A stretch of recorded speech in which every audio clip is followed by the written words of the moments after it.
విక్రమ్ టీవీకి సబ్స్క్రైబ్ చేయండి. Subscribe to Vikram TV. Subscribe to Vikram TV. Subscribe to Vikram TV. Subscribe to Vikram TV. Please like, share and subscribe to Vikram TV. చాలా మంది goal అనగానే ఒక goal కాదు, కొంతమంది 10 గోల్లు పెట్టుకుంటారు. అంటే ఈ గోల్స్ అనేది ఎట్లా వస్తాయి అంటే పక్కింటి వాళ్ళని చూసినప్పుడు, మనం ఆఫీస్ లో వెళ్ళినప్పుడు, కొంతమంది చూసినప్పుడు నేను ఇది కావాలని ఆలోచన వస్తుంది, మళ్ళీ వాడిని చూసి నేను అలా కావాలని ఆలోచన వస్తుంటది. రకరకాలుగా పెట్టుకుంటుంటారు, కానీ వాడు ఏది రీచ్ కాలేక ఉంటుంటారు. అలాంటి వాళ్ళకి ఏం చెప్తారు అంటే మనిషిని చూసి వేరే వాళ్ళని చూసి వీళ్ళు అది ఊహించుకుంటుంటారు. అలాంటి వాళ్ళకి ఏం చెప్తారు? ఇదేంటంటే అతి ఆత్మవిశ్వాసం. ఓకే, ఒకటి మనకి ఒక ఏజ్ ఉంది 15-16 నుంచి 24 వరకు. ఈ టైంలో పిల్లలంటే యూత్ ఎవరైనా సరే వాళ్ళలో విపరీతమైన ఆత్మవిశ్వాసం ఉంటది. నేను ఏదైనా చేసేయగలను. పొరపాటున వాడికి ఒక 80-90% మార్క్స్ వచ్చాయి అనుకోండి, వాడు అనుకుంటాడు నేను స్టేట్ ఫస్ట్ కూడా తెచ్చుకోగలను.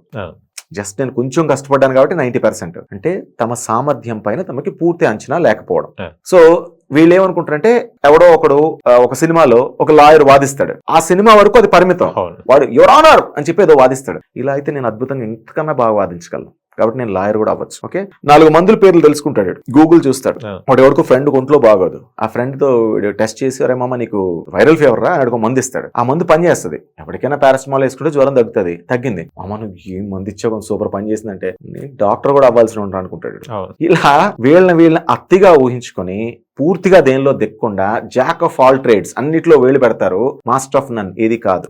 ఆ టైంలో వాళ్ళ ఎనర్జీని సరిగ్గా సరైన రూట్ లో ఛానలైజ్ చేయాల్సిన బాధ్యత ఏదో వాళ్ళంతటి వాళ్ళకి ఉంటుంది, వాళ్ళ తల్లిదండ్రుల మీద ఉంటుంది. వాళ్ళ ఎనర్జీని ఛానలైజ్ చేయాలి. నాన్న నువ్వు దీనికి పనికొస్తావని. అసలు వాళ్ళ తల్లిదండ్రులను అడగండి. మీరు మామూలుగా తల్లిదండ్రులు ఎవరినైనా అడగండి, మీ అబ్బాయిలో ఉండే అతి గొప్ప సామర్థ్యం ఏది అని అడగండి. సరే ఏమో సార్ మొన్న మ్యాథ్స్ బాగా చేశాడు, లాస్ట్ టైం ఫిజిక్స్ లో బాగా మార్కులు వచ్చాయి. అవి సామర్థ్యం కాదు. అది మ్యాథ్స్ బాగా చేయడం, ఫిజిక్స్ బాగా చదవడం, 80 మార్కులు వచ్చాయి సామర్థ్యం కాదు. అది వీళ్ళు తప్పుదాలో వెళ్ళిపోతున్నారు తల్లిదండ్రులే.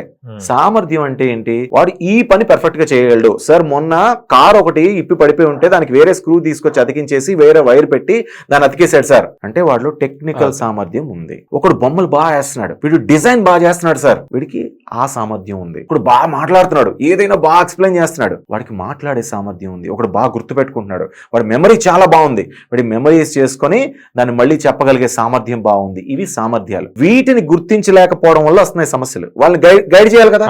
నువ్వు ఎటు వెళ్ళాలి నాన్న, నువ్వు మ్యాథ్స్ లో మన మార్క్ బాగా వచ్చాయి కదా, నువ్వు ఇప్పుడు మ్యాథ్స్ లోకి వెళ్ళిపో, ఇంజనీరింగ్ వెళ్ళిపో. వాడు ఓన్లీ మ్యాథ్సే చేస్తాడు. ఇంజనీరింగ్ వాడికి అర్థం కాదు, చేస్తాడు బయటకు వచ్చేస్తాడు, ఏదో కోడ్ నేర్చుకుంటాడు, ఏదో పాపం సాఫ్ట్వేర్ ఇప్పుడు అంతా అదే ట్రెండ్ కదా, ఏదో సాఫ్ట్వేర్ ఇంజనీర్ అయిపోతాడు. కానీ వాడికి సాటిస్ఫాక్షన్ ఉండదు, వాళ్ళు ఎప్పుడు రగులుతూనే ఉంటది. అలాగే ఒకడు అనుకుంటాడు అనమాట, ఫస్ట్ వాడు బయలుదేరడం ఇంటి నుంచి ఎంపీసీ చేసి ఇంజనీరింగ్ అవుదాం అనుకుంటాడు. ఇంజనీర్ అయ్యే టైంకి వాడు మారిపోతాడు బ్రెయిన్ లో. ఇప్పుడు నాకు ఇంకా ఎక్కువ సామర్థ్యాలు ఉన్నాయి, ఇంకా వాడు ఛానలైజ్ అవ్వలే, వాడు వేరే దాంట్లోకి దూరుతాడు, ఇంజనీరింగ్ వదిలేస్తాడు. మరి ఇంజనీరింగ్ ఎందుకు చేసినట్టు? కనీసం సీట్ వేరే వాడికి పనికొచ్చేది కదా. సడన్ గా వాడు జర్నలిజం లోకి వస్తాడు, బీటెక్ చేసి ఎంసీజే చేస్తాడు. నీకు ఎంసీజే చేసేది ఉంటే ముందు బీసీజే 3 ఏళ్ళు చేసుకుంటే అయిపోయేది కదా. 4 ఏళ్ళు బీటెక్ వేడే వాడి సీట్ నువ్వు కొట్టేసావు కదా అనవసరంగా. నీకు ఇంట్రెస్ట్ లేనప్పుడు ఎందుకు చదివావు అది? సో ఈ ఎక్కడ పెట్టాలి మనం, ఎందులోకి వెళ్ళాలనేది ఎప్పుడు హ్యాండ్ హోల్డింగ్ చెప్పని చూసారు, ఆ పేరెంటల్ హ్యాండ్ హోల్డింగ్ ఎప్పుడు ఉండాలి. అన్ఫార్చునేట్లీ వెస్ట్రన్ ఇంపాక్ట్ అనుకోండి, మనకి ఒక దరిద్రం ఉంది కదా, మెకాలే ఎడ్యుకేషన్ సిస్టమ్, దాన్నే ఫాలో అవుతున్నాం. దాని వల్ల అనుకోండి ఈ సోషల్ మీడియా విపరీతంగా మన మీద పడిపోవడం వల్ల, అఫ్ కోర్స్ మీరు కూడా social media with due respect మంచి చేస్తున్నాయి, కానీ 60% చెడు చేస్తున్నాయి. ఆ ఇంపాక్ట్ పెరిగిపోయి మేము అన్ని నిర్ణయాలు తీసుకోవచ్చు. I'm 16 now, I can take any decision. 16కి ఏం మెచ్యూరిటీ వస్తుంది చెప్పండి?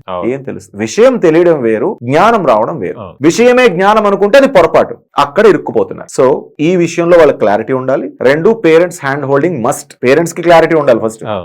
నువ్వు ఏం చదివిస్తావు అన్నది పక్కన పెట్టు, అది వాడు ఎత్తుక్కోగలడు. నీ సామర్థ్యం ఎంతో ఇప్పుడు మీరున్నారు, పప్పు గారిని చూశాను, ఆయన ఓపిక్గా అవతల ఎక్స్పర్ట్ ఇచ్చే సమాధానాన్ని ఎటువంటి చిరాకు లేకుండా చక్కటి ముఖంతో వింటూ నవ్వుతూ అవును అని అవతల వాళ్ళని ఎంకరేజ్ చేస్తూ బాగా మాట్లాడగలరు. ఇది ఆయన సామర్థ్యం. ఇది ఇప్పుడు నేను ఒక 10 నిమిషాలు చూసి గుర్తించాను. అరే 15 ఏళ్ల నుంచి నీ కొడుకుని చూస్తున్నావు, వాడి సామర్థ్యం ఏంటో గుర్తించలేవా? చెప్పలేవు వాడికి. అది జరిగితే ఈ సమస్య రాదు.